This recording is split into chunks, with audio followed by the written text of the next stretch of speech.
डॉली भारद्वाज जी का प्रश्न है। सादर प्रणाम, चरण स्पर्श गुरुजी। आपने एक विधि में ना जन्म है ना मृत्यु, केवल महाजीवन है की बात कही है, कृपया एलोबरेट कर दीजिए। Thanks and gratitude. जन्म और मृत्यु यह ग्रेटेस्ट इल्यूजन है।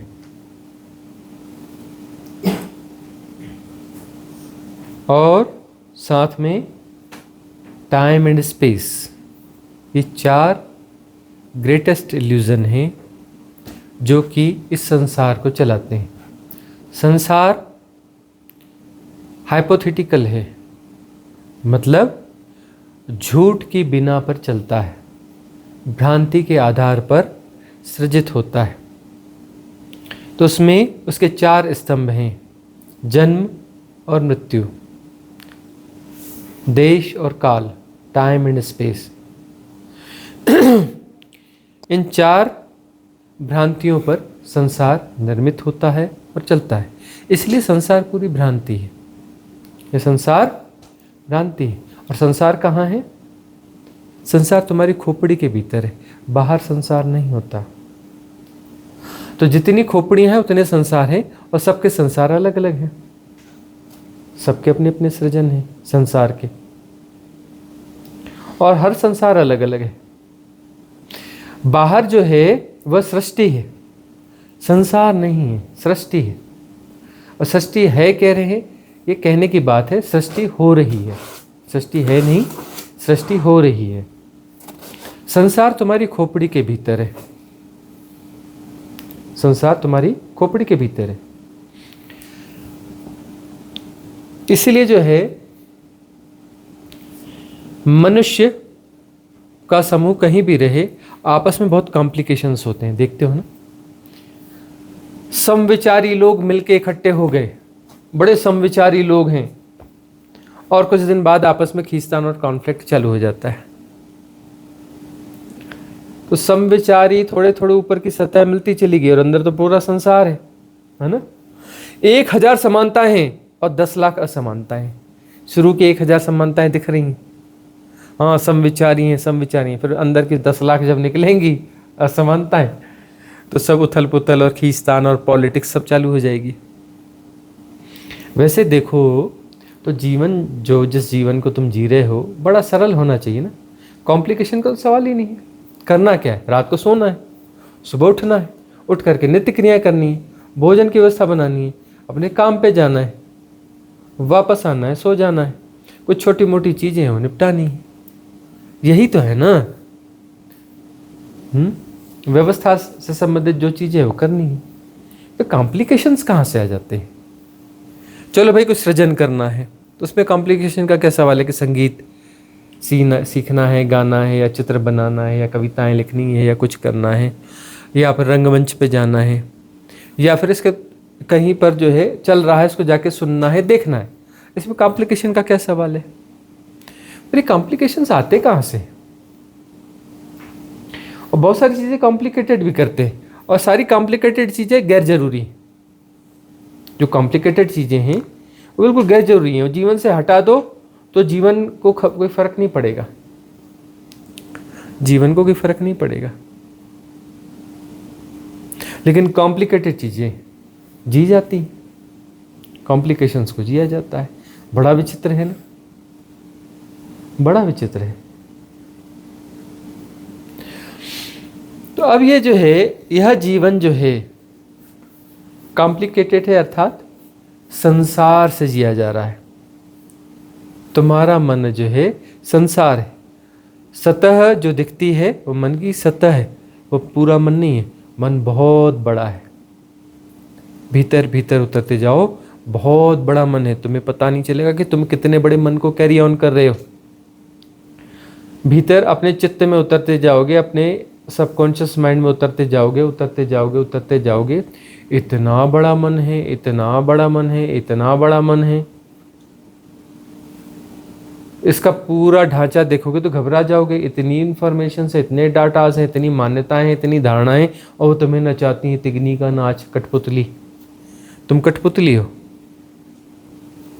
है ना।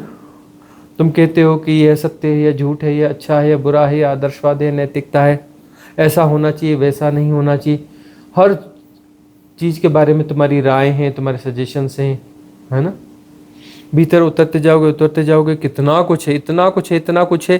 तभी तो तुम्हारे सरफेस पर जो विचार चलते हैं, तुम देखते नहीं कि कोई उत्तर का विचार, कोई दक्षिण का विचार, पता नहीं कहाँ से कौन सा विचार चला रहा है। ये कौन सा विचार है भाई, ये कहाँ से चलाया, कैसा चलाया, और फिर ये असंगत दूसरा विचार चलाया। न जाने कितने विचार पे विचार, विचार पे विचार, कैसे स्वप्न पे स्वप्न, के सब आता कहाँ से है। मतलब अटाला भीतर ही होगा ना कहीं। इतना बड़ा अटाला है कि तुम उससे वाकिफ ही नहीं हो, तुम्हें पता ही नहीं है कि वो कितना बड़ा अटाला है तुम्हारे भीतर, कितना बड़ा संसार है तुम्हारे भीतर, उसका तुम्हें पता ही नहीं है। इसलिए न जाने कहाँ कहाँ के कौन कौन से विचार, क्या क्या चीज़ें सब निकल के आती हैं। तुम कभी जो बोलते हो मैं अच्छा आदमी हूँ, जो तुम ऐसे पॉलिटिकल आदमी बन जाते हो, ऐसी राजनीति करते हो, ऐसी कुटिलता आ जाती है, ऐसी चालाकी आ जाती है, ऐसा कुछ कुछ आ जाता है। ये आ कहाँ से जाता है? तुम्हारे भीतर बहुत कुछ है, मतलब बहुत बड़ा संसार है ना। और संसार को तुम कैरी ऑन कर रहे हो। उस संसार से तुम जो है, उन धारणाओं से तुम तय करते हो कि क्या जीवन है, क्या मृत्यु है। जैसे तुम अच्छा बुरा यह तय करते हो, तुम तय करते हो कि ये जीवन है, ये मृत्यु है, जन्म है, ये मृत्यु है ना। और यह देश है और ये काल है, यह अलग है, यह अच्छा है, यह बुरा है, यह ऊंचा है, नीचा है, ऐसा होना चाहिए और वैसा नहीं होना चाहिए, आदर्शवाद है, नैतिकता है। इसके दायरे में जो है वो सही है और जिसके दायरे के बाहर है जो गलत है। मतलब तुम बहिर्मुख ही बहिर्मुख रहते हो। उस बहिर्मुख में तुम जो है भीतर के चीज़ों को अपना वहाँ पर इम्प्लांट कर रहे होते हो, इम्पोज कर रहे होते हो। तो बाहर जो सृष्टि है, उस सृष्टि को तुम नहीं देख पाते, उसमें जो है तुम अपने इम्पोजिशंस को देखते हो। क्या क्या तुमने प्लांट किया है वह तुम देखते हो, प्लांट करते हो, इम्पोज करते हो और उसे देखते हो। तो अब तुम जो सृष्टि से वाकिफ हो नहीं, तुम कहते हो सृष्टि है। अरे सृष्टि का तुम्हें क्या पता, तुम्हें संसार का पता है, और संसार तुम्हारे भीतर है। तुम उसी को जो है इम्पोज कर रहे हो, और उसे ही तुम जान रहे हो, अपने इम्पोजिशंस। तो ये तुम्हारा संसार है। मतलब सृष्टि में भी तुम संसार की प्रतिछायाएं खड़ी कर लेते हो, और सृष्टि को यथाभूत नहीं जानते। प्रकृति परमात्मा का सौम्यतम द्वार है, पर तुम्हें प्रकृति का क्या पता भाई। तुम तो संसार को जी रहे हो, उसमें इम्पोजिशंस है। प्रकृति को तुम कैसे जानते हो? तुम कहते हो ये पेड़ है, ये आम का पेड़ है, ये मीठे आम का पेड़ है, केसर आम का, मीठे केसर आम का पेड़ है। हाँ, तुम्हारे हजार परिभाषाएं, ये देवदार है, ये पहाड़ है, ये चीड़ है, ये फलाना है, ये सूरज है, ये चांद है, ये तारा है। जाने क्या क्या।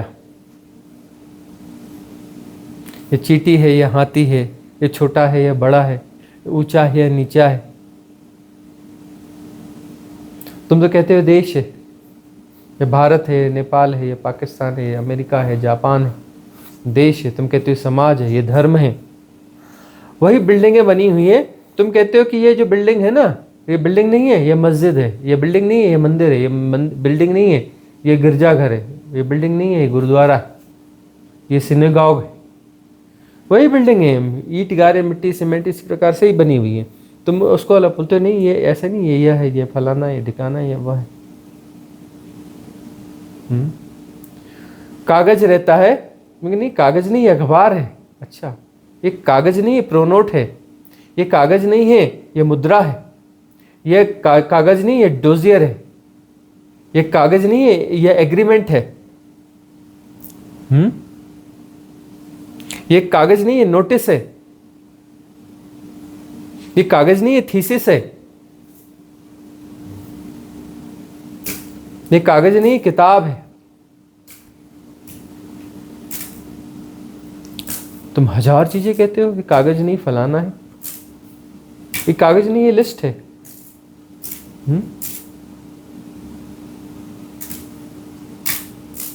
उस कागज के तुम हजार रंग रूप बना देते हो। व्यवहारिक सत्य होंगे, लेकिन तुम उन्हें जो है वास्तविक सत्य की तरह जीते हो, वास्तविक सत्य की तरह जीते हो। तुम सृष्टि में बांट बांट कर देखते हो, और बांटने की प्रक्रिया तुम्हारे भीतर है, बाहर कुछ नहीं बटा हुआ है। बांटने की प्रक्रिया तुम्हारे भीतर है, बांटने की प्रक्रिया तुम्हारे भीतर है, बाहर कुछ बटा हुआ नहीं है, बाहर सब अखंड है, सृष्टि अखंड है, सृष्टि शाश्वत है, सनातन है, अखंड है, उसमें सब हो रहा है, सब हो रहा है, पैदा हो रहा है, नष्ट हो रहा है, पैदा हो रहा है, नष्ट हो रहा है। यह जो है तुम्हारे इम्पोजिशन से कि वो पैदा हो रहा है, नष्ट हो रहा है, वह जन्म रहा है और मर रहा है, ये तुम्हारे इम्पोजिशन से, ये तुम्हारी धारणाएं हैं, तुम्हारे आग्रह हैं, तुम्हारे हाइपोथेसिस है कि यह पैदा हो रहा है और नष्ट हो रहा है। सृष्टि अखंड है, वह हो रही है, एक साथ हो रही है, अलग अलग है ही नहीं। तुम अलग अलग करते हो तो तुम्हें लगता है कि यह मर गया और यह पैदा हो गया, यह जन्म हो गया, यह मृत्यु हो गई, और जन्म और मृत्यु के बीच में जो था वह उसका जीवन है। मृत्यु के बाद उसका जीवन खत्म हो गया और जन्म से उसका जीवन चालू हो गया, क्योंकि तुमने खंड खंड करके देखा ना।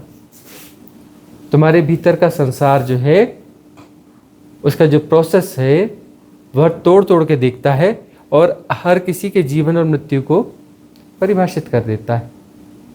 तो तुम्हारे परिभाषित करने से सृष्टि परिभाषित हो जाएगी क्या? तुम्हारे परिभाषित करने से सृष्टि परिभाषित हो जाएगी?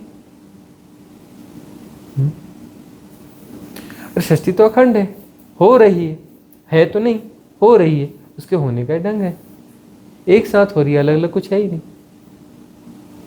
तुम विखंडन करते हो कि यह अलग है, यह अलग है, यह अलग है, और ये पैदा हुआ, यह नष्ट हुआ, ये पैदा हुआ, यह नष्ट हुआ, यह जन्मा, यह मर गया, और जन्मा तो इस काल में जन्मा और इस काल में मर गया, इस जगह का रहने वाला था, टाइम एंड स्पेस उसमें डालोगे। भाई विखंडित किया तो टाइम एंड स्पेस उसमें आई गया ना, विखंडन में टाइम एंड स्पेस पैदा हो गया ना। तुमने विखंडित किया तो ये है मतलब अभी है, और इस समय में ऐसा हो गया, उस समय में वैसा हो गया। तो टाइम एंड स्पेस जो है तुम पैदा करते हो अपने विखंडन से, ये मैकेनिज्म तुम्हारे भीतर है, और यही माया है, यही जो है माया है। इस माया को माया की तरह जानना है। माया क्यों है? क्योंकि माया को होना चाहिए, इसलिए माया है, ठीक है ना। और माया कब से? शाश्वत है। सृष्टि शाश्वत है तो माया भी शाश्वत है, सनातन है। ये खेल क्यों हो रहा है? क्योंकि खेल होना चाहिए, हो रहा है, फिर सृष्टि हो रही है, खेल भी हो रहा है, सृष्टि में ही तो निहित है ना, खेल हो रहा है ना। तो खेल यही है कि सब कुछ अखंड है, उसको खंड खंड जाना जा रहा है, और खंड खंड जानने पर उसकी उत्पत्ति और विनाश जो है उसके आकलन होते हैं, जन्म और मृत्यु के आकलन होते हैं। और जन्म और मृत्यु के जो ये आकलन होते हैं, इस आकलन से संसार पैदा होता है। टाइम एंड स्पेस, जन्म और मृत्यु, ये चार आधार स्तंभ हैं जिससे संसार पैदा होता है, और ये संसार तुम्हारे भीतर होता है, बाहर संसार नहीं होता। बाहर सृष्टि हो रही है और ये शरीर तुमसे बाहर है, शरीर भी बाहर है, शरीर सृष्टि है, शरीर जो है सृष्टि है। लेकिन तुम्हारा भीतर का मैकेनिज्म कहता है नहीं, यह मैं हूं और मैं अलग हूं, और यह सृष्टि नहीं है, बाकी सृष्टि है, मैं सृष्टि नहीं हूं। मैं सृष्टि को जानने वाला, मैं मतलब ये काया, यह मन, इसके साथ आबद्धता हो जाती है। क्योंकि विखंडन की पहली शर्त यह है कि तुम पहले अपने आप को खड़ा करो विखंडित करके, तभी तो दूसरों को विखंडित करोगे ना। अब तुम दूसरों को जोड़ जोड़ के देखोगे तो नहीं जुड़ने वाला है। सिर्फ अपने को विसर्जित कर दो, अखंडता अपने आप है ही है, है ना। अखंडता शाश्वत है, सनातन है, सृष्टि एक ही है। तो तुम्हें दूसरों को जोड़ने जाने की जरूरत नहीं है, फेविकॉल लगाने की ढूंढ ढूंढ के सबको जोड़ने जाने की जरूरत नहीं है कि सब जो है विखंडित है तो उसको जोड़ना है, उसकी जरूरत ही नहीं है। सिर्फ अपने अलगपन को विसर्जित करना है, क्योंकि एक्चुअली जो है भ्रांति वहीं से शुरू हुई और अलगपन है ही नहीं। अपने मैं को जानना है, मतलब उसको विसर्जित करने का तो उसको जानना है कि भाई मैं, सब अलग अलग है वो छोड़ो, मैं कौन हूं, मतलब मैं भी अलग हूं, तो मैं हूं कौन? मैं अपने आप को ही तो ढूंढूं। यदि मैं अपने आप को ढूंढता हूं कि मैं कौन हूं, अपनी सारी परिभाषाएं और वह सब बार बार मन देगा, उसको देखो कि सचमुच में यही हूं, सचमुच में नाम हूं, सचमुच में रूप हूं, सचमुच में आकार हूं, सचमुच में शरीर हूं, सचमुच में धारणाएं हूं, यह हूं वह हूं। देखते जाओगे देखते जाओगे देखते जाओगे, धारणाएं टूटती चली जाएंगी, टूटती चली जाएंगी, सब देखने मात्र से, और भीतर का संसार विसर्जित हो जाएगा। बाहर तो संसार था ही नहीं, बाहर तो इम्पोजिशंस थे, तुमने इम्पोज किया था ना बाहर, तो बाहर तो सृष्टि थी ही नहीं ना, बाहर तो संसार था ही नहीं ना, बाहर तो सृष्टि हो रही है। सृष्टि थी और है नहीं, सृष्टि हो रही है। तो ये इल्यूजन मिट जाते हैं तो उसके बाद महाजीवन। जब तुम टुकड़ों वाला जीवन तय करते हो, इस जीवन से जैसे पार जाते हो, तो फिर महाजीवन। महाजीवन का क्या अर्थ होता है? हो रहा है।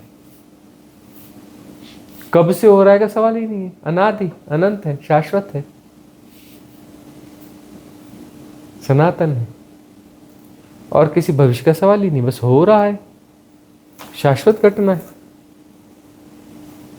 हो रहा है, हो रहा है, वह महाजीवन है।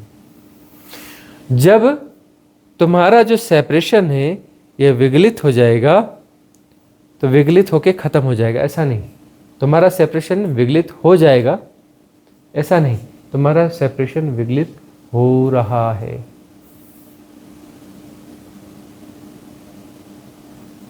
सेपरेशन विगलित हो रहा है।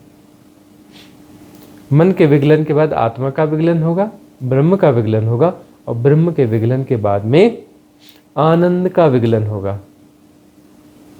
आनंद हो जाओगे ना, आनंद स्वरूप हो जाओगे ना, आनंद स्वरूप हो जाओगे। तुम्हारा रूप आनंद जैसा हो जाएगा, लेकिन वह स्वरूप है। तो स्वरूप जो है, स्वरूप स्थिर चीजों की, स्थिर तो कुछ है ही नहीं। तुम आनंद स्वरूप हो जाओगे तो स्थिर तो कुछ है ही नहीं, तुम स्वरूप कैसे रहोगे? आनंद स्वरूप। गड़बड़ ना हो जाएगी कि तुम आनंद स्वरूप हो गए, गड़बड़ ना हो जाएगी, वहां तो हो रहा है ना। तो फिर आनंद स्वरूप विगलित होगा, मतलब परमानंद होगा। आनंद स्वरूप क्या होगा? परमानंद हो रहा है, परमानंद हो रहा है। आनंद स्वरूप यानी ब्रह्म से छलांग लेने की स्थिति हो गई, लेकिन ब्रह्म में टांग फंसी हुई है। परिपूर्ण में छलांग यदि नहीं घटी है तो तुम आनंद स्वरूप रहोगे, स्वरूप बना रहेगा, स्वरूप बना रहेगा ना, स्वरूप नहीं, आनंद का विसर्जन। आनंद का मरण, तो फिर महाजीवन। महाजीवन का मतलब परमानंद हो रहा है। वैसे परमानंद हो रहा है या भाषागत हिसाब से एक गलत वाक्य है। परमानंद का मतलब ही हो रहा है कि आनंद जो है विस्तारित हो रहा है, और यह शाश्वत घटना है। आनंद हो रहा है मतलब हमने उस चीज को दोहरा के बोल दिया। मतलब परमानंद हो रहा है, परमानंद हो रहा है, ये भाषागत रूप से व्याकरण की दृष्टि से गलत बात है। परमानंद इट सेल्फ कंप्लीट स्टेटमेंट। आनंद का विस्तरण परमानंद है। हो रहा है नहीं, हो रहा है। अगला प्रश्न। भगवान दो दिव्य सिद्ध क्रिया के बारे में पूछना चाहते। कुछ महीनों पहले ब्रह्म श्वास सिद्ध क्रिया आई थी और आज परम श्वास सिद्ध क्रिया घटी। ब्रह्म श्वास में हम नाभि श्वास से नाभि तक जाते हैं और प्रश्वास से शिखा बिंदु के रंध्र तक जाते हैं। परम श्वास में भी वही होता है, बस हम हारा केंद्र तक जाते हैं। भगवान अगर कुछ अंतर हो तो समझाए। हाँ, उसमें हम जो है भीतर रीढ़ की हड्डी से जो है निश्वास करते हैं और उस निश्वास को रीढ़ की हड्डी से बाहर फेंकते हैं।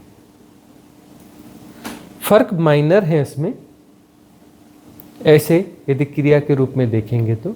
लेकिन कुछ लोगों को ब्रह्मश्वास से गहराई मिलेगी, किसी को परम श्वास से गहराई मिलेगी। ये फर्क इसलिए आते हैं, थोड़े थोड़े फर्क के साथ जो सिद्ध क्रियाएं आती हैं कि मनुष्य के ढंग ढांचे अलग अलग हैं। तो बहुत सारी सिद्ध क्रियाएं हैं। अब जो सिद्ध क्रिया आप कहते हो कि बड़ी अच्छी है, लेकिन किसी दूसरे से पूछो, नहीं नहीं फलानी ज़्यादा अच्छी है, उससे मेरा इतना काम हो गया, यह हो गया, वह हो गया, वैसा हो गया, है ना। बहुत सारी ऐसी सिद्ध क्रियाएं हैं जो अपना चर्चा में जनरली नहीं रहती, लेकिन कई लोगों से पूछो तो हम बोले हम तो उसको बहुत लंबे समय से कर रहे हैं, बड़ी बहुत जबरदस्त है।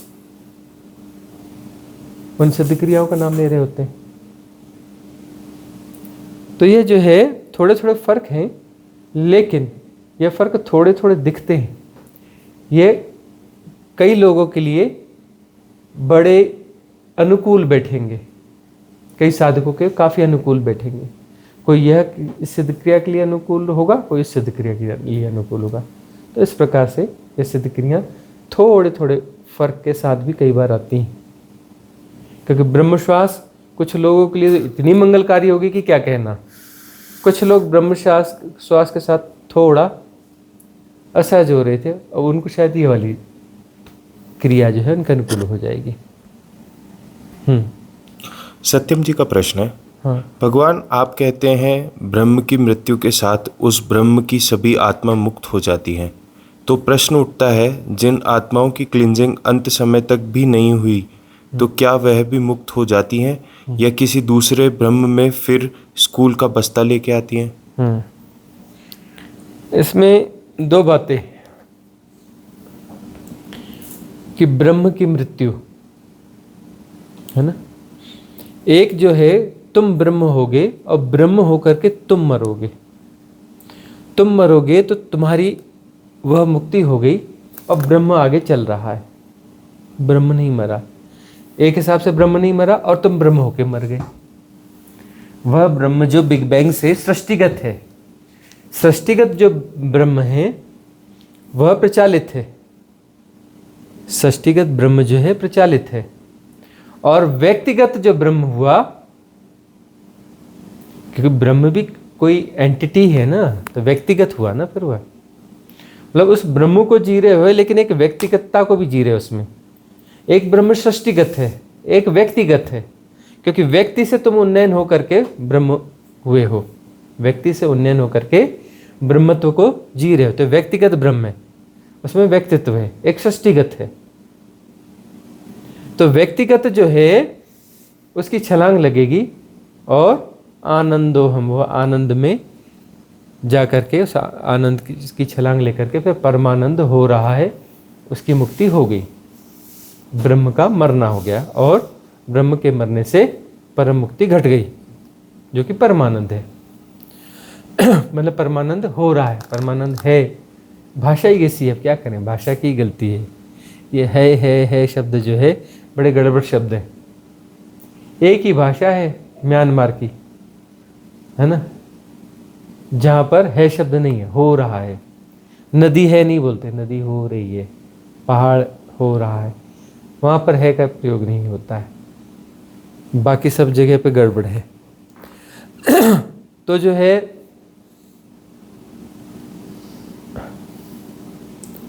ब्रह्म हो रहा है षष्टिगत रूप से। अब षष्टिगत रूप से जो ब्रह्म हो रहा है इसकी आयु कभी ना कभी पूर्ण होगी, और जब भी पूर्ण होगी तो उसमें असंख्य आत्माएं होंगी, अनंत तो ना होंगी, असंख्य होगी क्योंकि खुद ही ससीम है ब्रह्म तो उसमें असंख्य आत्माएं होंगी, ठीक है ना। उन आत्माओं का क्या होगा जब वो ब्लैक होल्स में जा रही होंगी तो वो फिर जो डिजॉल्व हो जाएंगी, वो स्कूल का बस्ता लेकर के फिर आएंगी और उनका फिर से जन्म होगा। इस बात में जो है ऐसे कई बार कहने में आती रहती होंगी कहीं, लेकिन इस बात में कोई गहराई नहीं है क्योंकि उसके बाद में जो आयु पूर्ण हो गई ना, ब्रह्म की आयु जब पूर्ण होती है तो परम तत्व में विलीन होगा ना। षष्टिगत ब्रह्म जब भी मरेगा तो वह पूर्णत्व में मरेगा ना। कोई षष्टिगत ब्रह्म है, जब वह मरेगा तो पूरा मरेगा ना, जब मरेगा तो पूरा मरेगा, और उसमें रहने वाली आत्मा अलग है, ब्रह्म अलग है। ब्रह्म का मतलब वो सब एक ही है, षष्टिगत रूप से अलग है ही नहीं ना, व्यक्तिगत रूप से अलग है ना। तो षष्टिगत रूप से मर रहा है तो उसमें व्यक्ति की जितनी भी व्यक्तिगतता है वह सब से एक साथ मरेगी, सबकी मुक्ति एक साथ होगी, उन सबकी मुक्ति एक साथ होगी। और जो है ये व्यक्तिगत जो ब्रह्म स्वरूप को पाना है, व्यक्तिगत साधना से ब्रह्म स्वरूप को जाना है, और उसके बाद जो मिटना है, जो छलांग है, इसकी गुणवत्ता अलग है। तो सृष्टिगत नहीं, व्यक्तिगत हुआ, और व्यक्तिगत जो फिर वह परमानंद।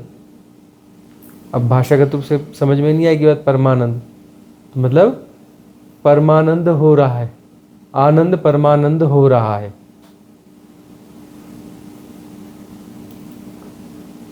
तो यह जो सारा जो शाश्वत यह प्रपंच है,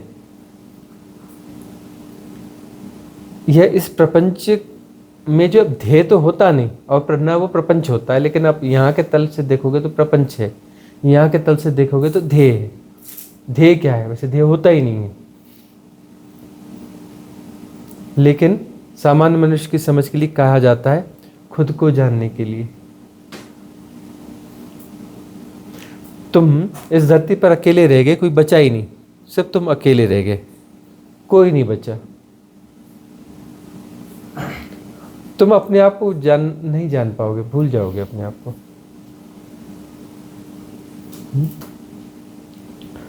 तुम्हें पता चले कि तुम हो, तुम्हारा सेपरेशन है, उसके लिए दूसरा चाहिए, दूसरा रहेगा तब तुम जो है अपने सेपरेशन को जान पाओगे।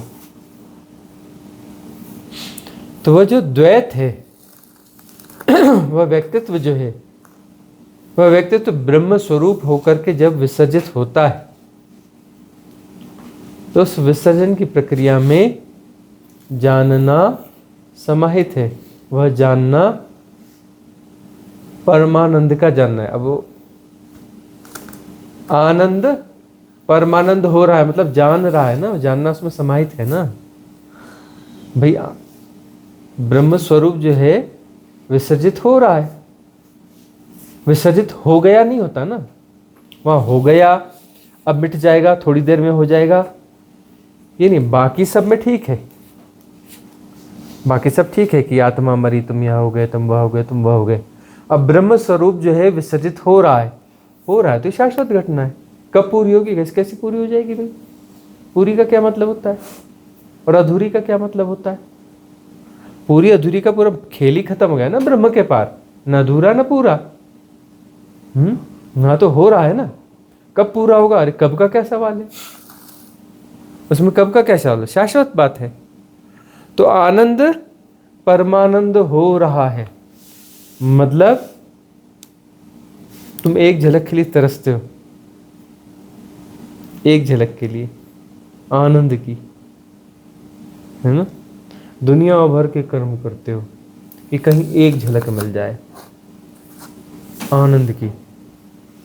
और तुम कई सुख ढूंढते हो, फिर उस सुख के बाद दुख आते हैं, दुख सुख के साइकिल को जीते रहते हो, गोल गोल चक्कर जीते रहते हो।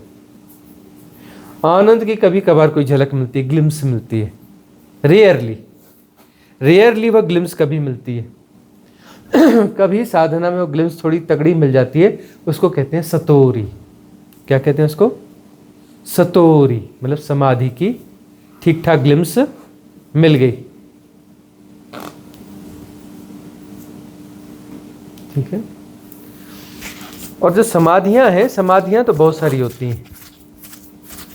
आत्मा में जब प्रवेश होता है, मन मरता है तो समाधि घटती है, आत्मा मरती है तो समाधि घटती है। ठीक है ना। और ब्रह्म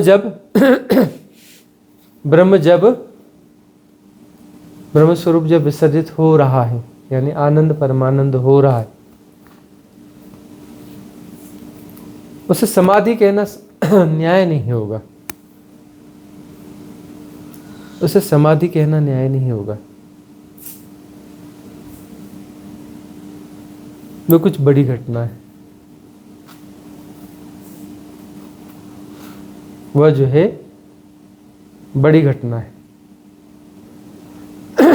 हो रहा है, आनंद परमानंद हो रहा है। यहां पर संधि विग्रह करो हमारे हिसाब से, व्याकरण में क्या है उसको गोली मारो। समाधि, समअधि, अधीश्वर के सम होने की प्रक्रिया। अधीश्वर जो अनादि है, जो अनंत है, जो निर्गुण है, निराकार है, ये इस प्रकार से उसको जो इंगित कर रहे हो, जो उस इंगित में नहीं आता। जैसे तुम शून्य कहते हो, जो शून्य नहीं है, उसमें नहीं समाता।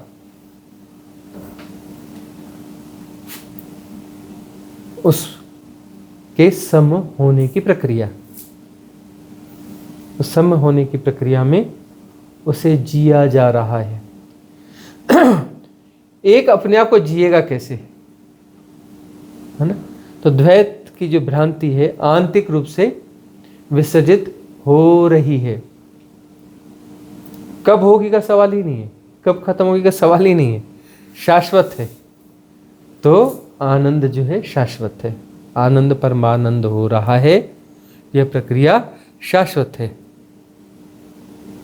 इसलिए जो डर, कई लोग डरते हैं ना, गुरुजी हम ही नहीं रहेंगे तो मतलब क्या रहेगा, हम आत्मा मन के रूप में मर जाएंगे। पहली बात तो सबसे बड़ा डर यह है कि नहीं हमें तो रहना चाहिए, मन के रूप में रहना चाहिए। अब मन के रूप को तुम संभालते हो, पिछले जन्म में भी तुमने मन के रूप को संभाला था, वह तो नहीं रहा। अब नया मन आ गया, नया नाम रूप आ गया, अब तुम इससे मोहग्रस्त हो गए। पुराने वाले का मोह के जो जंजाल है वो भीतर सबकॉन्शियस माइंड में पड़े हुए, उनको भी झेल रहे हो, वो बोझ भी ढो रहे हो, नए उसमें आ गए। अब इसको बचाने की कोशिश चल रही है।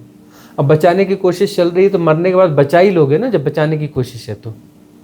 इसको भी ढोगे अगले जन्म में, नया स्कूल का बस्ता मिलेगा, पुराने भी ढो रहे हो, पुराने भी ढो ही रहे हो ना, नया भी अपना मिलते जा रहा है, पुराने ढोए जा रहे हो। इतना भार, इतना भार, इतना भार। देखते नहीं कौन से विशेष सर्कल में हो। तो विसर्जन जो है, इन सब का विसर्जन,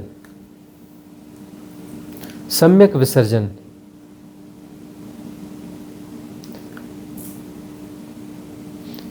इस सम्यक विसर्जन से फिर आंतरिक घटना घटती है। क्या हो रहा है? महाजीवन हो रहा है, आनंद परमानंद हो रहा है, वह महाजीवन है। पिछले प्रश्न का फ्लो भी इसमें वापस आ गया। इसमें कुछ शेष रह गया है? हो गया, सब आ गया।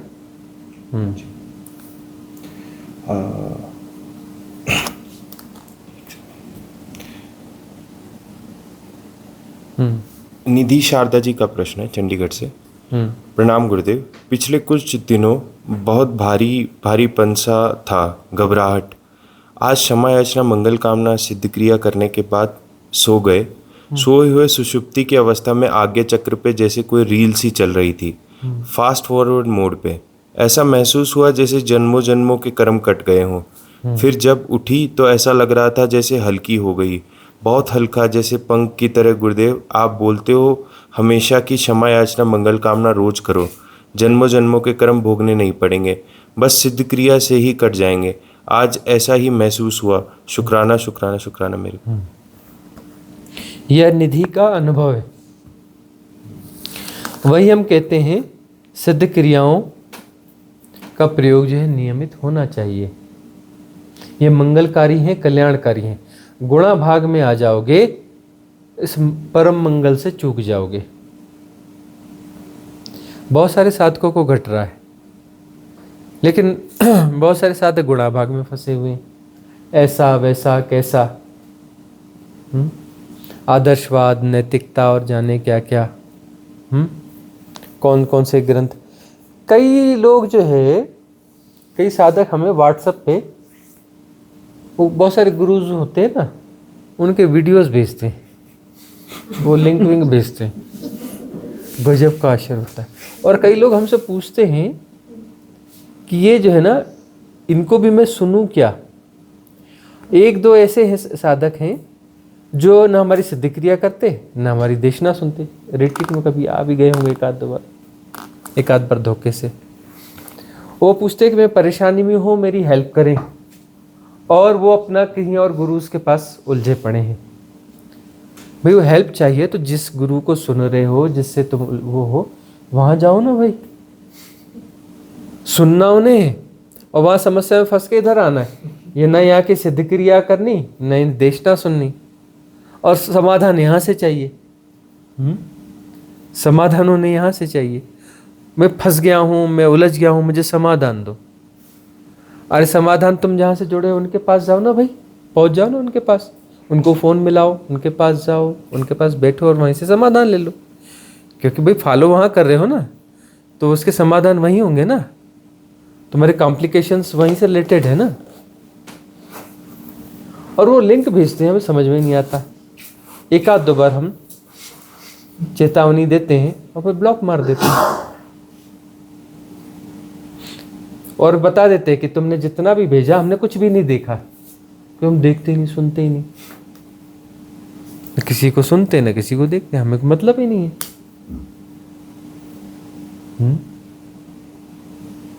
हम क्यों सुनेंगे भाई किसी को, और क्यों देखेंगे कौन गुरु क्या कैसे कर रहे। अब वो पता कैसे चलता है, वो आ जाते हैं कुछ लोग, जैसे कुछ फाइडी वाइडी वाले बड़े हमसे निकट थे कुछ लोग, है ना, वो पीछे पड़ गए फाइडी। फिर वो फाइडी वालों ने हमसे फ़ोन पे एक दो बार बात करी, वो जो फाइडी चलाते हैं उन लोगों ने, उनने भी फ़ोन पे हमसे बात कर ली। और फिर ऐसा आयोजन हुआ कि भाई वो यहाँ कार्यक्रम हो रहा है, फाइडी वाला भी रहेगा उसमें, और कोई और रहेगा, और आप रहोगे, तीनों एक ही मंच साझा करके करेंगे। मैं कहा ये क्या वो जो होता है ना, क्या G20 और क्या G20 समिट है, समिट, और क्या एक क्या 7 है, हाँ एक जो है ब्रिक्स कंट्रीज है, ये है, उस टाइप का कुछ प्रोग्राम। मतलब एक बड़ा पॉलिटिकल प्रोग्राम लग रहा है ये तो, है ना, कि 3 शक्तियां मिल करके फिर जो है कुछ करेंगी, फिर दुनिया को बदलेंगी, हम बता देंगे दुनिया को कैसे बदलना है, कैसे चलना है। तो हमने कहा कि ये तुम कार्यक्रम कर रहे हो, करते रहो, उलझो मत, हमारे चक्कर में रहोगे तुम्हारा कार्यक्रम फेल हो जाएगा, है ना, क्योंकि हम तो आने वाले हैं नहीं। जो उनके लोग पीछे पीछे लगे पड़े थे, आप हाँ बोलो, हमने कहा हम तो आएंगे नहीं, इस चक्कर में, ऐसे चक्करों में हम जाते नहीं, इन गुणा भागों में पढ़ते नहीं।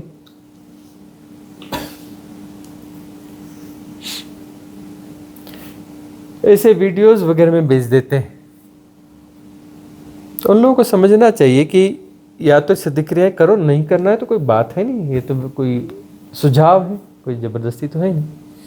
लेकिन इन सिद्ध क्रियाओं को जो करता है उनके साथ क्या घटता है, यही तो हम बता रहे हैं कि पूरी रील घूम गई, पूरी रील घूम जाएगी। मतलब पूरी रील घूमने का अर्थ है कि कर्मास कट गए ना। अब कितनी रील चली पता नहीं, 1000 साल की चली कि 10,000 साल की चली कि 50,000 साल की चली कि 1,00,000 साल की चली, कितनी चली कि करोड़ साल की चली, है ना। अभी पूरी रील चली कि बीच की रील चली हुई? हो सकता है इसी जन्म की चली हो सकता है कुछ जन्मों की चली हो सकता है 100 जन्मों की, 1000 जन्मों की चली हो। तो उतनी जितनी बड़ी रील चलेगी उतने कर्मास कट गए, उतने कर्म कट गए ना। एकदम से रील चलेगी और कर्म कट जाएंगे और बड़ा मिरेकुलस होगा। अब बाय द वे 1000 साल की रील चली और वो चलने में 1 मिनट लगा या 1.5 मिनट लगा, जो भी लगा, तो 1-1.5 मिनट में तुमने 1000 साल जी लिए वापस। रीलिविंग बोलते हैं इसको। क्या बोलते हैं? रीलिविंग, फिर से जीना और सम्यकता से जीना। हो सकता है 1 लाख साल की चली हो तो 1 लाख साल जी ली उसने 1-1.5-2 मिनट में, या करोड़ों साल तो 1 करोड़ साल जी ली उसने उतने में। ये मैजिकल है। तुम्हें समझ में नहीं आया कि 1.5 मिनट में वो करोड़ों साल जी लिए? यही तो चमत्कार है इन साधनाओं का, इन सिद्ध क्रियाओं का। और वो राइट लिविंग हुई और सब सारे कर्म साफ, निर्भर हो गए, हल्के हो गए।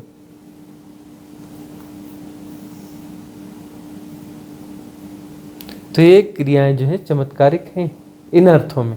वैसा चमत्कार छुछाई काली माई वाला चमत्कार नहीं है यहाँ पे।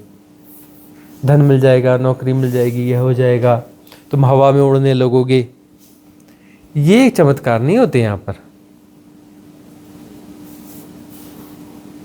तुम निर्भर होते हो, हल्के होते हो। इससे बड़ा चमत्कार और क्या चाहिए? कर्म कट जाएंगे, इससे बड़ा चमत्कार और क्या चाहिए? कौन से चमत्कारों के पीछे जा रहे हो? अगला प्रश्न किसका है? ईशा जी का दुबई से प्रश्न है। प्रणाम बाबा, साधक को पता चल रहा होता है कि अस्तित्व ही कर रहा है, अब उसका कोई दाव नहीं चलेगा और उसका मैं घुल रहा है और घुलते हुए सब इमोशंस, अहंकार, क्रोध जान रहा होता है। यह सब जानते हुए भी वह अंततः सब कुछ स्वीकार कर लेता है। बाबा, इस प्रश्न को लिखते समय मुझे यह समझने परेशानी हो रही थी कि क्या और कैसे लिखूं। आपने देशना में एक वाक्य कहा, कर्मों की श्रृंखला ने शरीर लिया है। इससे कुछ अलग हलचल हुई अंदर। धन्यवाद बाबा। कि समझोगे तो वही है ना, कर्मों की श्रृंखला शरीर धारण करती है। शरीर धारण करने की जरूरत क्या है? कर्मों की श्रृंखला है, वो श्रृंखला शरीर धारण करती है। तो वह श्रृंखला यदि मिट जाएगी तो शरीर धारण करने की आवश्यकता खत्म हो जाएगी, है ना। मैं शरीर हूं का आग्रह है तो फिर मेरे कर्म बनेंगे, क्योंकि मैं शरीर हूं तो मेरे कर्म बनेंगे। मैं शरीर नहीं हूं तो मेरे कर्म कहां से बनेंगे? ना मैं शरीर हूं ना आत्मा हूं। मैं हूं ही नहीं तो कर्म कैसे बनेंगे? प्रतिसंवेदन से जो हो रहा है, घट रहा है, उससे कर्म बनेंगे क्या? कृष्ण क्या समझा रहे हैं? तू मैं को हटा दे, तू निमित्त हो जा, तू निमित्त हो जा ना। निमित्त हो गया तो फिर कर्म कहाँ? कौन सा युद्ध में तूने नहीं, मैं हत्या क्यों करूंगा? तेरे तू कौन होता है हत्या करने वाला? तो निमित्त हो जा। वह तो मरे ही हुए हो, तुमको मरना तय है और मरेंगे ही। तू कौन होता है मारने वाला? तू कहां से आ गया बीच में मैं करके? उनका मरना होना है, तू अपने बाप को हटा ले, निमित्त हो जा। प्रतिसंवेदन से जी, प्रतिसंवेदन से जी तो कर्म बनेंगे ही नहीं। अब कर्मों की श्रृंखला है तो वह तो शरीर धारण करेगी ना। यह शरीर जो है कर्मों की श्रृंखला के कारण है। सारे जन्म कर्मों की श्रृंखला, कर्म की श्रृंखला जो है शरीर ढूंढती रहती है। श्रृंखला विसर्जित हो गई तो शरीर का कारण ही नहीं रहा ना। मैं शरीर हूं तो कर्म बनेंगे। मैं शरीर नहीं हूं, मैं आत्मा, मैं मन नहीं हूं, मैं भाव नहीं हूं, मैं आत्मा नहीं हूं, तो कर्म है वो सब कट जाएंगे ना। बात इतनी तो है ना।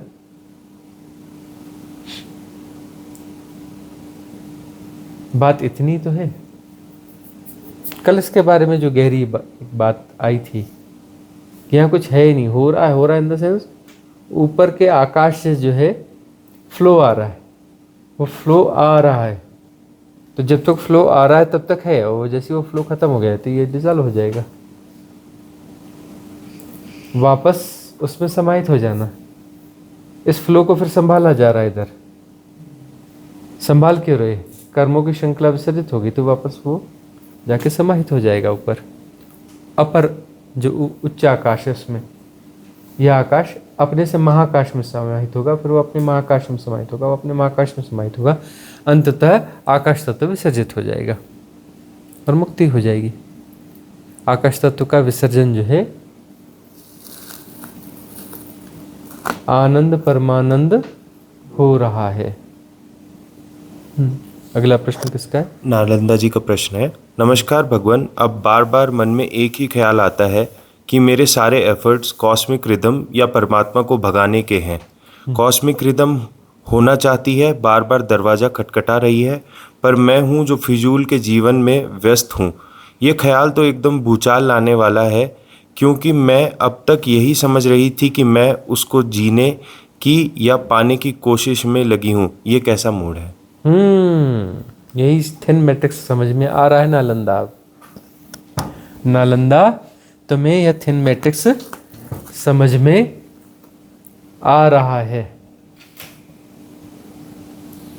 कि तुम जो कुछ भी कर रही हो उस तुम कॉस्मिक रिदम होने की जो कोशिश कर रही हो, तुम वो कॉस्मिक रिदम को बाईपास करने का थिन मैट्रिक्स बन रहा है।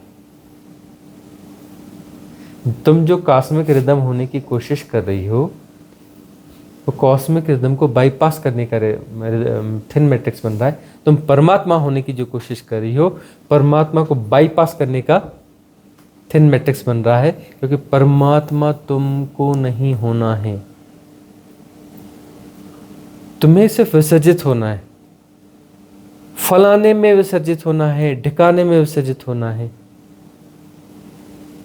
परमात्मा में, कॉस्मिक रिदम में गुणा भाग न लगाओ, क्योंकि तुम्हारे जो गुणा भाग है कॉस्मिक रिदम वाला वो हाइपोथेटिकल होगा। कॉस्मिक रिदम तुम किसी का हाइपोथेटिकल परमात्मा में जा रही हो, मतलब मन का क्रिएटेड परमात्मा है, तुम उसमें विसर्जित हो रही है तो मन ही बनेगा ना तुम्हारा। तुम परमात्मा हो जाओगी, मानसिक परमात्मा रहेगा, वो वास्तविक परमात्मा तो होगा नहीं ना, क्योंकि परमात्मा तो कुछ होता ही नहीं। विसर्जन का मतलब फिर काहे का कौन सी आत्मा, कौन सा परमात्मा है ना, वहां तो गुणा भाग रहता ही ना। परमात्मा ने आंतरिक गुणा भाग है, परमात्मा ने बिल्कुल आगे का गुणा भाग है ना परमात्मा, और क्या है,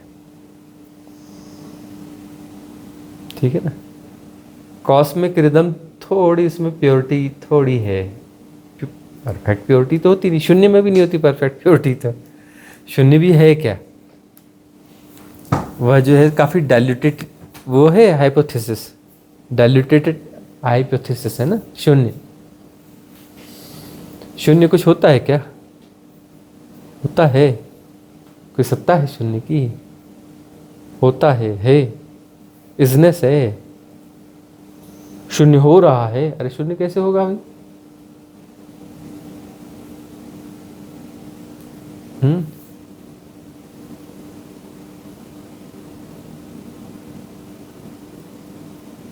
शून्य हो रहा है मतलब तुम उधर इंटेंस की तरफ बात कर रहे हो, शून्य हो रहा है, वैसा नहीं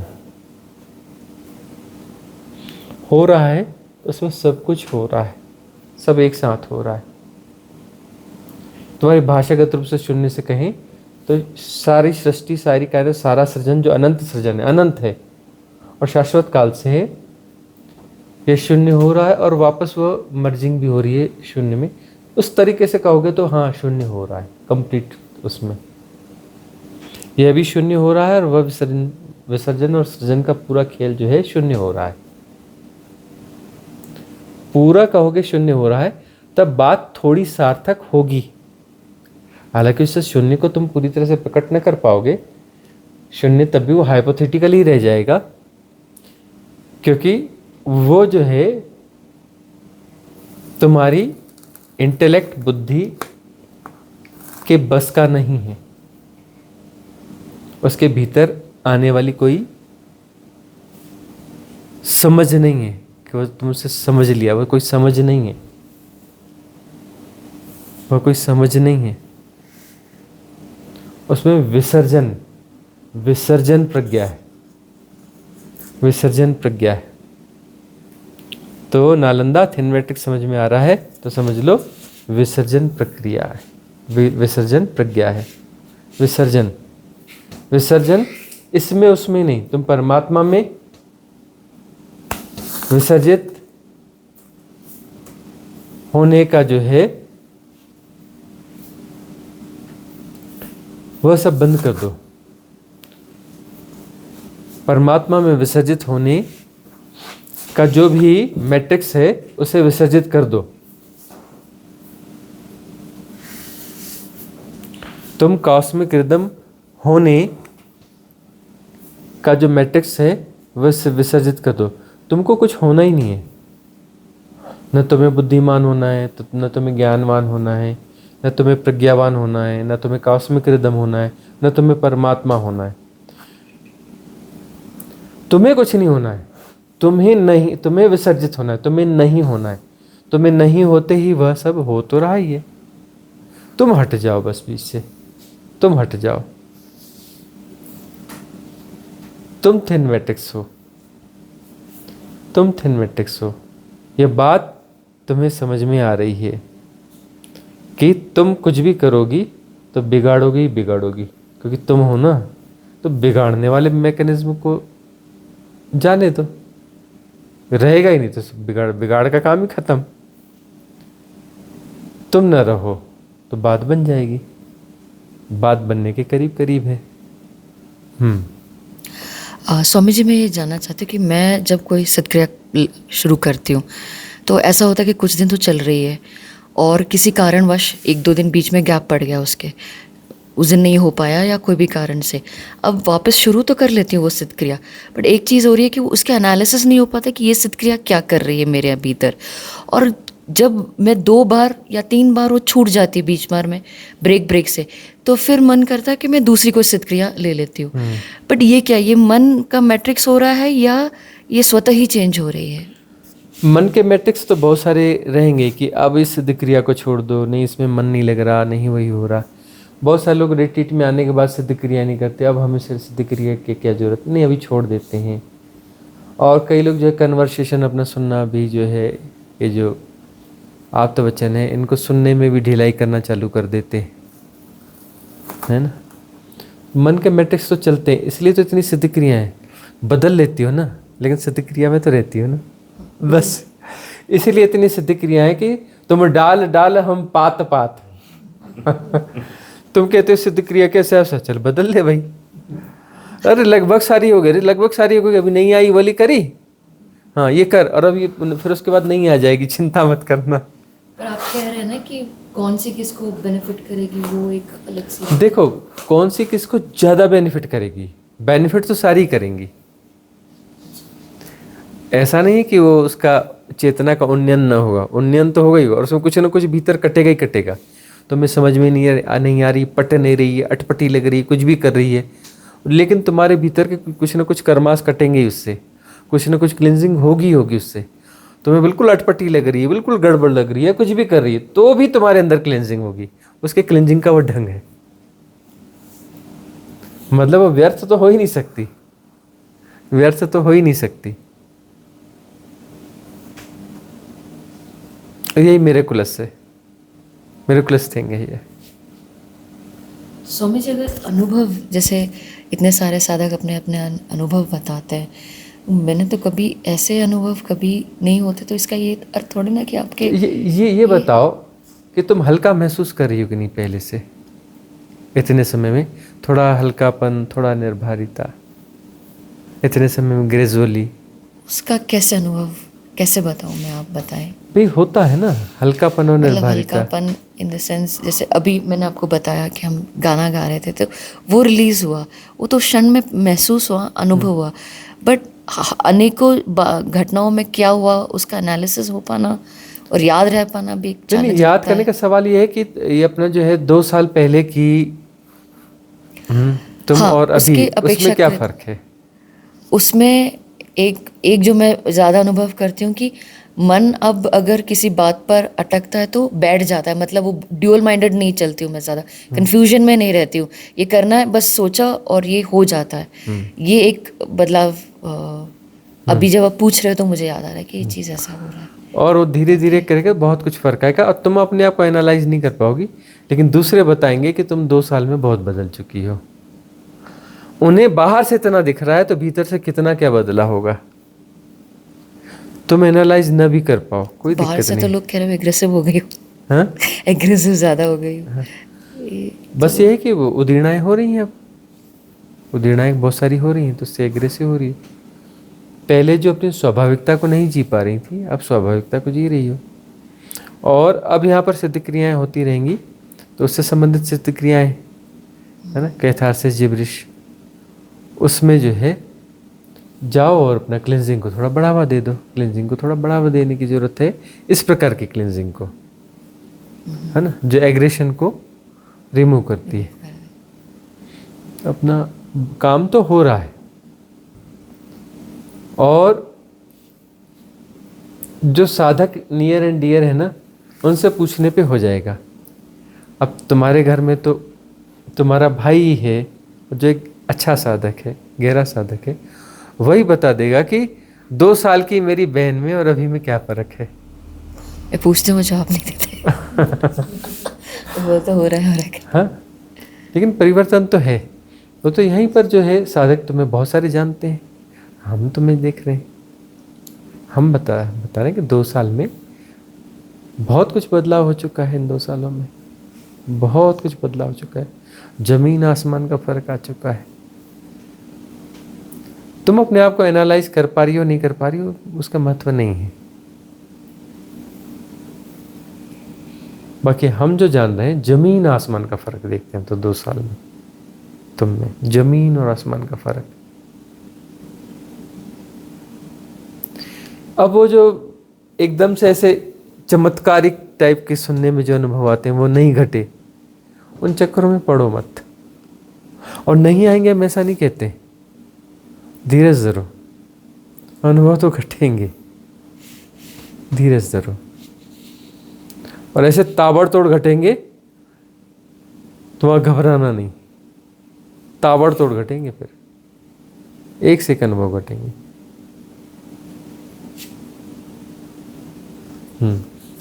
श्रद्धा जी का प्रश्न है। प्रणाम गुरुदेव, आज की ध्यान साधना में हाथ को ऊपर उठाते समय मुझे शरीर को जानना हो रहा था।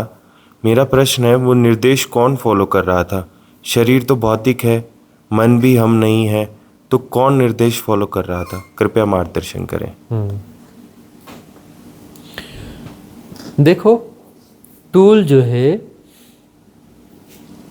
टूल मन ही होता है, लेकिन मन का कौन सा हिस्सा? अपर पार्ट, ठीक है ना, वह रेजोनेंस में आता है। अपर पार्ट जो है वह रेजोनेंस में आता है, और जब वह राजी होता है तो शरीर उसको फॉलो करता है, लेकिन वहाँ पर डिस्टेंस रहता है कि शरीर को हमने देखा किसी प्रक्रिया करते हुए, अवचेतन मन के द्वारा हो रहा है तो मैं कर रहा हूं, डिस्टेंस ना होगा ना। चेतन मन के द्वारा होगा तो शरीर को देखना हो रहा है, अपने आप को उस प्राविधि को करते हुए जानेगा। क्यों? चेतन मन ना, होश जानेगा ना। तो ये चेतन मन में अवधान प्रतिष्ठापित हो गया है, उस दरमियान कम से कम हुआ होगा, और इस कारण ये घटा कि शरीर में नहीं हूँ, और मन का मतलब यहाँ क्या कहना है? मन नहीं हूँ का मतलब सबकॉन्शियस माइंड नहीं हो, वो बने हुए प्रोग्राम में नहीं हूँ। अब यहाँ कौन था? चैतन्य मन, जिसमें कोई प्रोग्राम ही नहीं है। कोई प्रोग्राम ही नहीं है तो यथाभूत जानना हो रहा है, शरीर को जानना हो रहा है। शरीर ने कुछ प्रक्रिया में और शरीर को देखा जा रहा है, और मन वहाँ पे है नहीं। कौन सा मन नहीं है? विचलन वाला, धारणाओं वाला, सबकॉन्शियस माइंड। वहाँ चैतन्य मन है। तो वहाँ पर चैतन्य मन घटा है, और चैतन्य मन के साथ में सिद्ध क्रिया जो घटती है, वह सिद्ध क्रिया फलित हो रही है, मंगलकारी है। वहाँ पे घटा, साक्ष्य तो घटा, शरीर को जाना जा रहा है, मन वहाँ है नहीं, साक्ष्य तो घटा। तो ये सुंदर हुआ, मंगलकारी हुआ। अगला किसका प्रश्न है? दीपक गुप्ता जी का प्रश्न है आगरा से। स्वामी जी, कर्म फल का सिद्धांत है कि प्रत्येक व्यक्ति अपने अपने कर्म का फल भोगता है, लेकिन यह भी सूक्ष्म अहंकार की धारणा है क्योंकि सब हो रहा है में हम सब अंतर संबंधित ही हो रहे हैं, एक साथ जी रहे हैं, कर्मफल भोग रहे हैं। क्या यही सही है? क्या ये सही है? मेरे कर्म हैं तो वह समस्या है। अहंकार यही तो कि मैं हूं तो मैं इंडिविजुअली अपने कर्मों को भोग रहा हूं। अब वह सब एक्चुअली तो हो रहा है, उस हो रहा है में सारी चीजें हो रही हैं, लेकिन मेरे साथ यह सही हो रहा है, मेरे साथ गलत हो रहा है। तो यह मीमांसा या विवेचना या अहंकार, इसमें हम कर्म में उलझ पुलझ कर रहे हैं, कर्म में चेतना उलझ पुलझ रही है। अब यदि सब हो रहा है और जानना उसमें समाहित है, तो सब हो रहा है में इस शरीर के साथ भी कुछ हो रहा है, इस शरीर को प्रभाव पड़ रहे हैं और सबको प्रभाव पड़ रहे हैं, तो वो तो मतलब हो रहा है ना, प्रोसेस में है ना। तो उसमें एक्चुअली कौन सा मेरे कर्म और तेरे कर्म, मेरे तेरे कर्म क्या हो, तो कॉस्मिक रिदम हो रही है ना। कॉस्मिक रिदम में कार्य कारण श्रृंखला है, तो कर्मास तो कार्य कारण श्रृंखला है ना, कार्य कारण श्रृंखला हो रही है। इसमें कर्म वर्म ये उसको ये नाम देने की क्या जरूरत है कि मेरे कर्म में तेरे कर्म, वो फलाना व ठिकाना। तो इंटर रिलेशन जो है, क्योंकि सब एक है, तो इंटर रिलेशन का क्या मतलब, तो एक ही है ना, तो उसमें इंटर रिलेटेड तो है ही है। कोई व्यक्ति कुछ भी कर रहा है तो उसकी पूरी कायनात में उसके इम्पैक्ट्स जाते हैं, कुछ भी घट रहा है उसके पूरी कायनात में इम्पैक्ट्स जाते हैं, क्योंकि सब एक ही है ना। अब वह इम्पैक्ट्स जो है छोटा बड़ा कैसे भी हो, क्योंकि कलेक्टिव सबकॉन्शियस माइंड तो एक ही है ना, और कलेक्टिव कॉन्शियस माइंड भी एक ही है। और बहुत गौर से, मतलब ये तुम अब शरीर को अलग अलग जान रहे हो, वो तो बहुत खतरनाक हिप्नोटिज्म है ना। लेकिन हम शारीरिक रूप से तो अलग हैं, इस रूप में अलग हैं, वह अलग है, यही तो खतरनाक हिप्नोटिज्म है। अलग अलग अलग अलग, यही तो खतरनाक हिप्नोटिज्म है ना। तो अलग अलग नहीं है, सब एक साथ हो रहा है। और कर्म, कौन सा कर्म, किसका कर्म, मैं हूं ही नहीं तो मेरे कौन से कर्म, वो तो शरीर हो रहा है। और मेरा शरीर और तेरा शरीर का क्या सवाल है उसमें, मेरे तेरे का क्या सवाल है उसमें, सब हो रहा है, उसमें जानना समाहित है। कौन सा कर्म, किसका कर्म, कौन सा कर्म, किसका कर्म, किसका लेना, किसका देना, जो हो रहा है, सब हो रहा है, उसमें जानना समाहित है। मुक्ति हो गई। चेतना जो है मुक्त हो गई। मेरे शरीर में भोग नहीं आने चाहिए, मेरे शरीर में ऐसा नहीं होना चाहिए, वैसा नहीं होना चाहिए, यह आग्रह जो है शरीर से आबद्धता ही तो पैदा कर रहे हो ना। फिर वह जो आबद्धता पैदा करने का मैकेनिज्म मेरा मन हो गया ना, तो मैंपन आ गया ना। सब हो रहा है, जाना जा रहा है, मैं सब कर्म हो रहे हैं, तो सब कर्म अलग अलग हैं, ऐसा कोई चक्कर नहीं हो। तो कार्य कारण श्रृंखलाएं वो हो रही हैं, कार्य कारण श्रृंखलाओं का प्रवाह है, वो कॉस्मिक रिदम है, कॉस्मिक रिदम हो रही है। कॉस्मिक रिदम में क्या है, ऐसे अनंत श्रृंखलाएं हो रही हैं। वो जो अनंत श्रृंखलाएं वो अलग अलग नहीं है, वह आबद्ध हैं, एक ही हैं, और वह कॉस्मिक रिदम है, वो कॉस्मिक रिदम है। अलग अलग उनका जोड़ से कॉस्मिक रिदम बनी है, तो मन का ढंग है ना, सब आबद्ध है, तो मतलब कॉस्मिक रिदम ही है, बात खत्म हो गई, मुक्त हो गए ना। इसको गहरे से जी लिया तो मुक्ति हो गई ना। कौन सा कर्म, किसका कर्म, किसको भोगना, कौन है भोगने वाला, कहाँ कौन है, कॉस्मिक रिदम हो रही है, बात खत्म हो गई ना, मुक्ति तो हो गई ना। कौन फंसा, कहाँ फंसा, कौन है कहाँ जो फंसेगा, अरे फंसने के लिए होना भी तो चाहिए ना, फंसा है तो कौन फंसा है, होना भी तो चाहिए ना, तभी तो फंसेगा। अब है ही नहीं तो कहाँ फंसा है? कॉस्मिक रिदम हो रही है, कोई फंसा ही नहीं है भाई। तो मुक्ति कौन सी मुक्ति भाई? क्या मुक्ति क्या होती है? जिनमें कोई फंसावट होती है तो मुक्ति कहाँ से आ गई? किसकी मुक्ति? अच्छा मुक्ति चाहिए, चाहिए किसको? है कहाँ वो? है कहाँ? कौन है? जब कोई है ही नहीं तो मुक्ति, ये मुक्ति क्या है भाई? कौन सी मुक्ति? किसकी मुक्ति? कहाँ है? किधर है? कौन से कर्मा? न फंसावट है न मुक्ति, न कोई है ही नहीं, न कोई फंसा है न कोई मुक्त होगा। मुक्त तो तभी तो होगा ना जब फंसा है। उसे क्या बोलोगे? मुक्ति बोलोगे? कहना पड़ता है मुक्ति, लेकिन जब फंसा ही नहीं है तो मुक्ति कहाँ की? और मुक्ति हाँ? ये विलोम जो है, कोई फंसा है और फिर मुक्त होगा, यही तो माया है। कि फंसा कोई है ही नहीं तब भी फंसे हैं और तब भी मुक्ति चाहिए, यही तो माया है। यही तो थिन मैट्रिक्स है, यही तो थिन मैट्रिक्स है कि न कोई फंसा है न कोई मुक्त होगा, लेकिन नहीं जी फंसे हैं और मुक्ति चाहिए, यही तो माया है। यही तो माया, और माया है क्या? और फंसे हो तो मेरे कर्म यह हो कर्म, अरे कौन मैं है कहाँ? तो कर्म जो हो रहे हैं, और मेरे कर्म कैसे होते हैं? अरे भाई कॉस्मिक रिदम है, कॉस्मिक रिदम में श्रृंखलाएं हो रही हैं, है ना? उसे मेरे कर्म तेरे कर्म है, कर्म ही कहाँ है? कौन से कर्म? कैसे कर्म? किसके कर्म? लेकिन अब यदि मैं को जी रहे इसको जी रहे हो तो फिर ठीक है। जब मैं की भ्रांति है तो बाकी भ्रांतियां उसके साथ चल रही हो, तो बाकी भ्रांतियों के साथ ही तो मैं जन्म रहा है ना।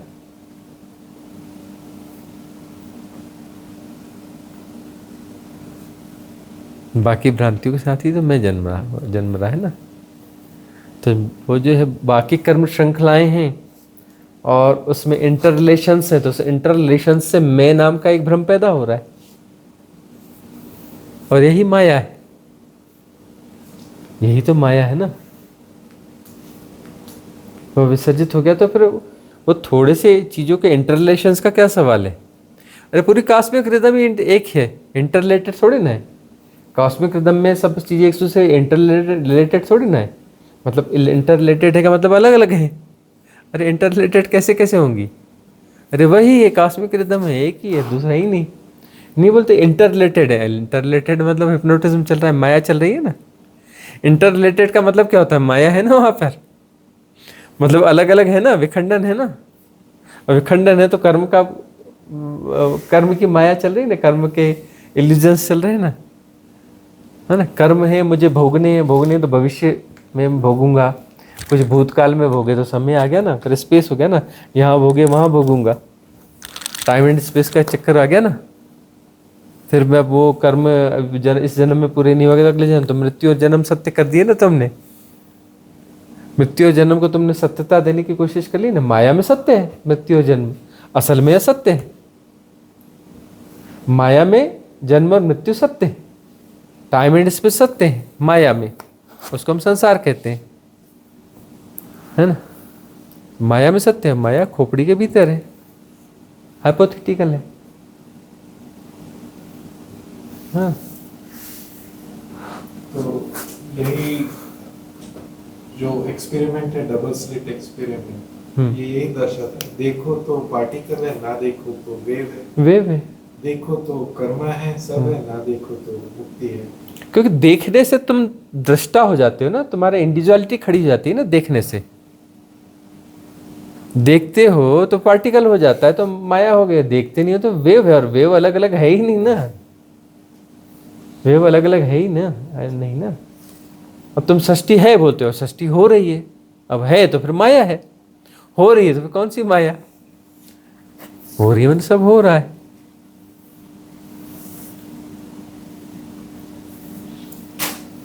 तो मुक्ति की एक्सरसाइज में कोई चाहने वाला केंद्र है मुक्ति, तो फिर तो कर्मास है ही है, फिर जन्म मृत्यु है ही है, संसार है ही है, माया है ही है। मुक्ति की चाहना में कोई केंद्र है ना, तो फिर माया को जिएगा। थिन मैट्रिक्स वही है, चाहने वाला ही थिन मैट्रिक्स है, मुक्ति चाहने वाला ही तो थिन मैट्रिक्स है।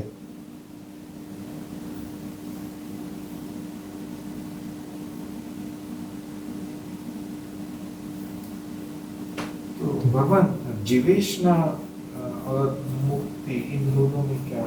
जीवेशना तो रहती है। जीवेषणा और मुक्ति, तो ये मुक्ति तुम्हारी मृत्युषणा जैसी ना होगी। तुम जिस मुक्ति की बात करते हो ये मृत्युषणा नहीं होगी।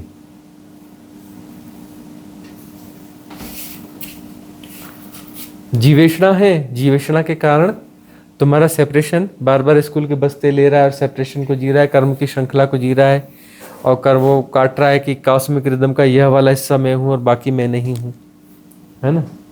और ये मेरा सेपरेट प्रवाह है, कॉस्मिक रिदम का सेपरेट प्रवाह है और हमको आपस में मर्ज होना है। मर्जिंग की डील तैयार करनी है, किन शर्तों पे हम मर्ज होंगे, कि परमात्मा के बाजू वाली कुर्सी मिलेगी कि नहीं मिलेगी। मतलब वो हाइपोथेटिकल में सब गड़बड़ी हो गया ना, कि कोई परमात्मा है और उसके बाजू वाली सीट पे सिद्धासन पे मुझे बैठना है। मतलब हाइपोथेटिकल हो गया ना, परमात्मा झूठा हुआ, मुक्ति झूठी, है ना। जहाँ पे कोई सिद्धासन है, जहाँ तुम जा रहे हो तुम वो रहोगे, तो सारी मुक्तियाँ झूठी है ना। उसमें फिर यह ना होगा, हमने एक एग्जाम्पल दिया, तुम मुक्ति की कुछ और परिभाषा करोगे, ए बी सी कोई भी परिभाषा करोगे, तो सारी परिभाषाएं वह सब तुम्हारी परिभाषा सब हाइपोथेटिकल होगा ना। तो तुम्हारी सारी मुक्ति हाइपोथेटिकल है एक्चुअली। तो उसका आलम्बन लेते हो शुरुआत में, क्योंकि तुम्हारी फसावटें जो बहुत सारी हैं वह विवेक जागृत नहीं है ना। फसावटें बहुत है, विवेक जागृत नहीं है। तो विवेक जागृत करने के लिए तो मुक्ति की अवधारणा को प्रयोग में लेते हो। सदगुरु तुम्हें जो मुक्ति की बातें करते हैं, तुम्हें एक अवधारणा देते हैं, क्योंकि रिप्लेस करना है ना तुम्हारी 1000 हाइपोथेसिस को, जो है एक हाइपोथेसिस में जो है रिप्लेस कर देना है। तुम कहते हो कि मेरे पास एक रूबल है, एक दिनार है, एक रुपया है, एक जो है कैनेडियन डॉलर है, एक स्विस फ्रैंक है, एक फलाना है, ये फलाना है, और इतनी मुद्राएं मेरे पास हैं। हम कहते थे चल वापस कर, 1 किलो सोना ले जा, सब छोड़ जा। तो और ठीक, फायदे का सौदा है, 1 किलो सोना दो, ले गए। अब तुम्हारे पास एक वो बची हाइपोथेसिस, बड़ी मूल्यवान हो गई। हम मुक्ति के साधक हैं जी। अब एक एक मुद्रा इधर उधर की नहीं बची, इधर का कूड़ा, उधर का कूड़ा, इधर का कूड़ा, सब बटोरा, है ना। इस किताब से यह, इस इधर से यह, इधर से वह, सारा कूड़ा निकल गया, असली चीज़ आ गई। बाकी तो कूड़ा ही है ना, बाकी तो वो कागजी मुद्रा थी ना, उसमें तो हाइपोथेसिस थी ना। अब यहाँ पर कुछ आ गया, सोना, यह तो असल चीज़ है ना, असल चीज़ है ना मुक्ति। तो मुक्ति पे आ गए, अब तुम खरे सोने पर आ गए। अब पता चला कि खरा सोना जो है वह भी जो है उसका मूल्य भी एक आइडिया ही है ना। वह भी एक किस्म का मास हिप्नोटिज्म है ना, कि वह तो हार्ड मनी है, वह हार्ड मनी भी तो एक मास हिप्नोटिज्म ही है ना। तो बाद में कहेंगे कौन सी मुक्ति, किसकी मुक्ति, अरे कौन सा सोना, अरे सोना होना कुछ नहीं होता, किस सोने के चक्कर में पड़े। कौन मुक्त होगा, मुक्त होने वाले को ढूंढो ना। ये मुक्ति की कामना में जो है सेपरेशन संभला हुआ है ना, मुक्ति की कामना में सेपरेशन संभला हुआ है, मुक्ति की कामना में सेपरेशन संभला हुआ है ना। अब मुक्ति की कामना गई तो फिर जो संभालने वाला है वो चला गया ना, और वो फिर वो तो चला ही जाएगा ना, क्योंकि अब उसके पास तो न जो रुपया बचा, न रूबल बचा, न कैनेडियन डॉलर बचा, न स्विस फ्रैंक बची, न ये बचा। वो तो अपना पहले ही गंवा चुका है सब कुछ, वो तो सब गंवा ही चुका है ना। उसको तो गोल्ड मिल चुका था, अब गोल्ड ही छिन गया, तो फिर उसके बाद बचा क्या उसके पास, कुछ नहीं बचा, नंगा फकीर है। तो कब नंगे फकीर बनोगे, जहां पर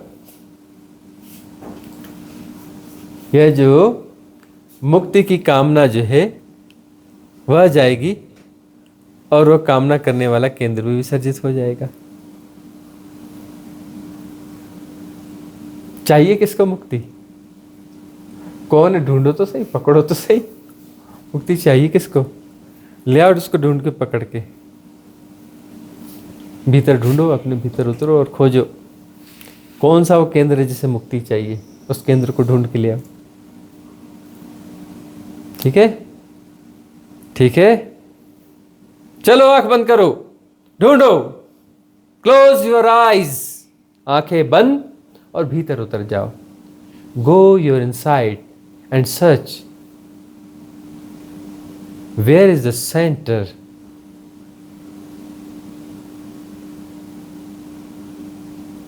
who need liberation. Where this center? Search, go inside.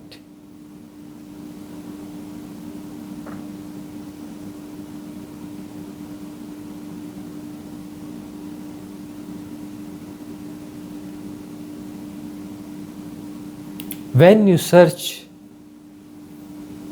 the center, intimate me.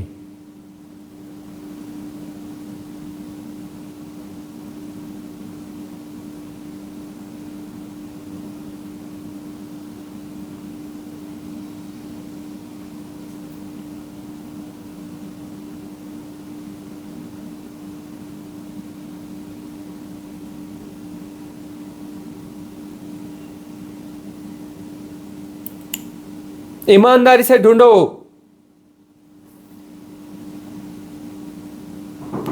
वह केंद्र जिसे मुक्ति चाहिए।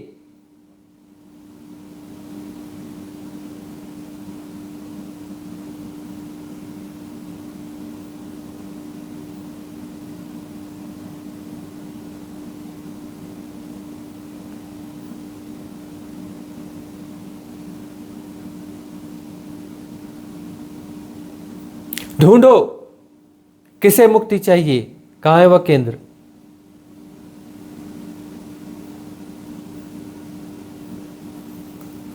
गुणा भाग न लगाओ, ढूंढो ईमानदारी से।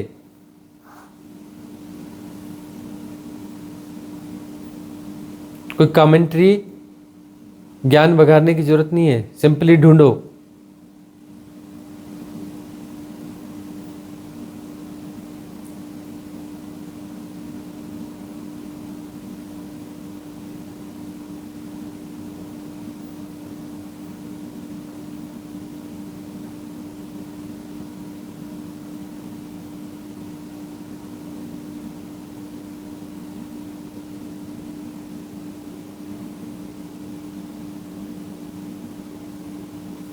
ढूंढो।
ढूंढो।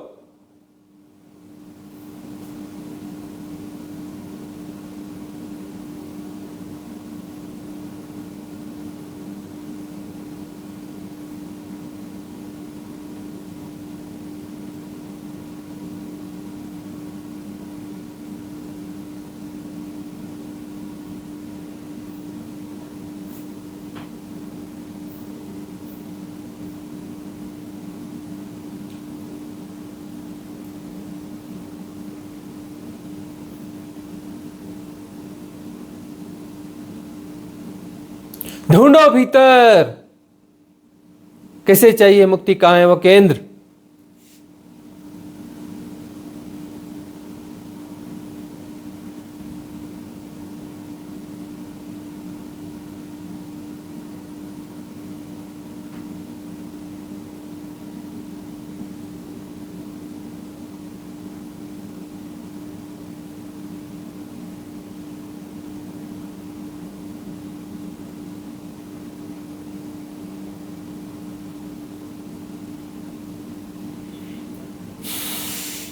Come back.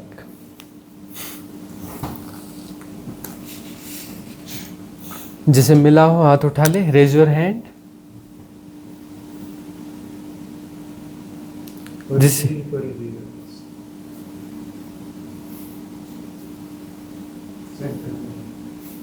परिधि है? है? कैसी है परिधि?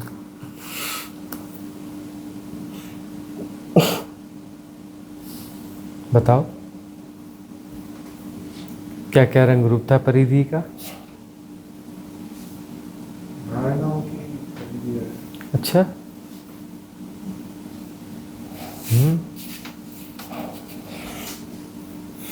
परिधि है भीतर?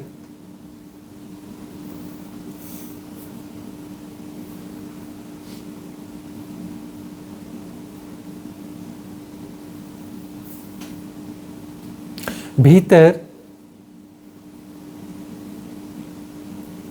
किसी केंद्र की खोज में जाओगे, कुछ भी नहीं मिलेगा, कभी कुछ भी नहीं मिलेगा। परिधि को यदि ढूंढ रहे हो, परिधि को पा रहे हो, झकझोरो अपने आप को झकझोरने की जरूरत है। परिधियां पा रहे हो मतलब थेमेटिक्स इतने स्ट्रांग है, इतने स्ट्रांग है कि परिधियां पकड़ में आ रही हैं। गए थे केंद्र खोजने, परिधियां पकड़ के चले आ रहे हो। गजब है, गजब है।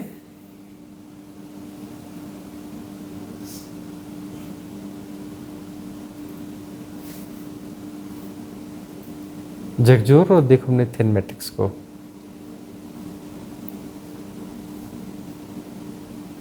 क्या किसी को कोई केंद्र मिला? कोई केंद्र मिला जिसे मुक्ति चाहिए? जिसे मिल जाए आ जाए हमारे पास, मुक्ति दे देंगे। जब केंद्र मिल जाए तो उसे मुक्ति दे देंगे।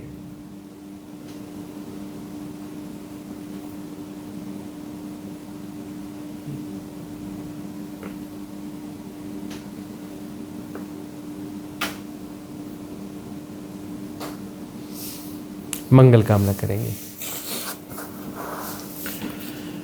भवतु सब मंगलम, भवतु सब मंगलम, भवतु सब मंगलम। सबका मंगल हो, सबका कल्याण हो, सबका मंगल हो, सबका कल्याण हो, सबका मंगल हो, सबका कल्याण हो।